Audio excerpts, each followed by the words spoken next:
సత్కార్యానికి సహాయం.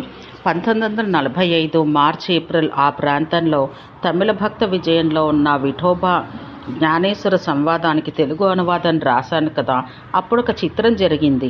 ఏంటంటే 1944లో మన సుబేదార్ వచ్చి వెళ్ళిన వెనుక ఆ సిద్ధ సాధక సంవాదం భగవాన్ ఒక భక్తుని చేత ఇంగ్లీష్లోకి తర్జుమా చేయించి మన సుబేదార్కు పంపించినప్పటి నుండి ఎవరైనా తెలుగులోకి అనువదిస్తే బాగుండని అన్న ఉబలాటం నాకు కలిగింది.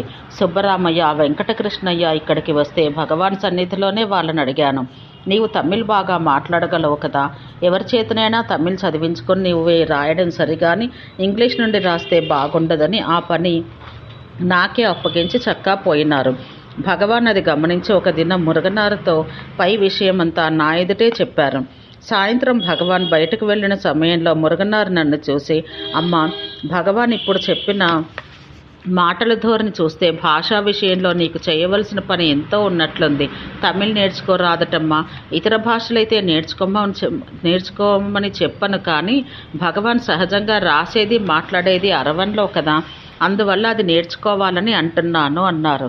ఓహో, ఇదే భగవదాదేశం కాబోలని అరవన్ తెలుగు ఉన్న బాలబోధిని లైబ్రరీలో ఉంటే తీసుకుని చూసి నా అంతటా నేనే అక్షరాలు రాసి దిద్దుకుంటూ ఒక్క వారంలో చదవను రాయడంను నేర్చుకున్నాను. కుక్కపాఠం నక్కపాఠం చదవడానికి మనసొప్పక భక్త విజయమైతే కథాసరళిగా చదివేందుకు బాగుంటుందని తోచి లైబ్రరీ పని చూసేవారినది ఇవ్వండని అడిగాను. అతనిది తెచ్చి సన్నిధిలో ఉండగా నాకు ఇస్తుంటే భగవాన్ చూసి, తమిళ్ చదవడం నేర్చుకున్నారా ఏమి అన్నారు. ఏదో కొద్దిగా నేర్చుకున్నాననే విషయం నివేదించాను. సరి మంచిదైంది అంటూ ముందే భక్త విజయం తీసుకున్నారేమి అన్నారు భగవాన్. భక్తిపరమైన కథలైతే చదివేందుకు ఉత్సాహంగా ఉంటుంది అన్నాను. అయితే విఠోబా జ్ఞానేశ్వర్ల సంవాదం చూస్తారా అన్నారు భగవాన్. అది కూడా చూద్దామని ఉన్నది అన్నాను.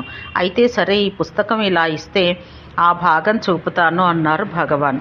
సరే అని ఇస్తే ఎంతవరకు మనకు ఆవశ్యకమో అంతవరకు ఎర్రసిరాతో గుర్తులు పెట్టి ఆ భాగం నాకు చూపించి ఇస్తూ, ఆ భాగం తెలుగులో రాస్తారా ఏమి అన్నారు భగవాన్.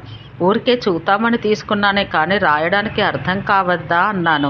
సరే, మీ ఇష్టం, కానీ ఎవరినైనా సహాయం అడిగి తెలుసుకుని రాస్తే రాయవచ్చునే అన్నారు భగవాన్. ఆ వెనుక భగవాన్ ఈ విధంగా సెలవిచ్చారు. సహాయం చేయగలవా అని విశ్వనాథ బ్రహ్మచారిని అడిగితే సరే అంటూ కొంచెం సాచివేత చేశాడు. అలాగే కొన్ని రోజులు గడిచాయి. కడకొకనాడు అకస్మాత్తుగా సాయం వేళ వచ్చి, ఏమమ్మా, భగవాన్కు చెప్పకుండా రాసి ఉంచుదామా, చెబితే తెమ్మంటారు, దిద్దుతారు, భగవాన్ని శ్రమ పెట్టామని వాళ్ళంతా అంటారు, ఏమంటావు అన్నాడు. ఏదో విధంగా పని కావడం ప్రధానం కదా, వెనుక భగవత్ సంకల్పం ఎలాగుంటే అలాగవుతుంది, రాద్దామన్నాను. సరే అని ఆరంభించి ఈ కొంచెం రాసి ఆపుదాం, ఈ కొంచెం అంటూ రాత్రి 10 వరకు కూర్చునంతా ముగించి లేచాం. ఈ లోపల ఏం జరిగిందనుకున్నావు?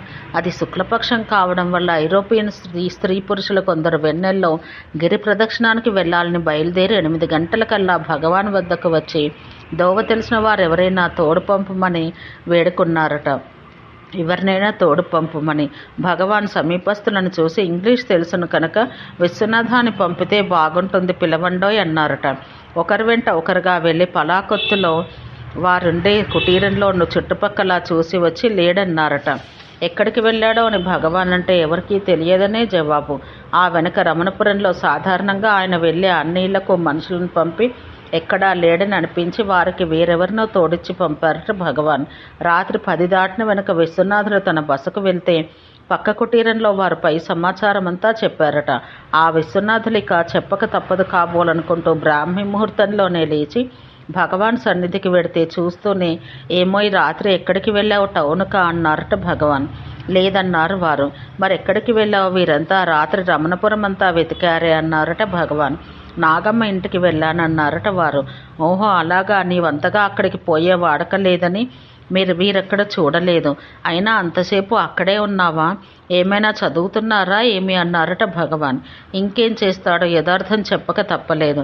అంతా రాశామని భగవాన్ విని నవ్వుతూ, అదా సమాచారం, పోనీ మంచి పని అయింది. అది ఎన్నాళ్ళ నుంచో ఆ సంవాదం తెలుగులో కావాలని ఎందరినో అడిగింది. దీనికో ఏమో ఈ సత్కార్యమే కదా, నాతో చెప్పకుంటే మానే పక్క గదిలో అయినా చెప్పిపోకూడదా? ఎక్కడికి వెళ్ళావో ఏమో అని ఎంతమంది వెతికామో చూడు. అన్నారట భగవాన్. ఉదయం 7:30కి యథాప్రకారం నేను వెళ్తాను. చూస్తూనే తమలో తాము నవ్వుకుంటున్నారు భగవాన్. ఎందుకో నాకు అర్థం కాలేదు.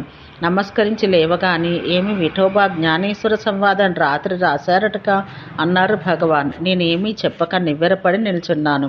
అదిగో విశ్వనాథన్ చీకటితోనే చెప్పాడన్నారు భగవాన్. అలాగా అని వారి వైపు చూస్తే నవ్వి ఊరుకున్నారు వారు.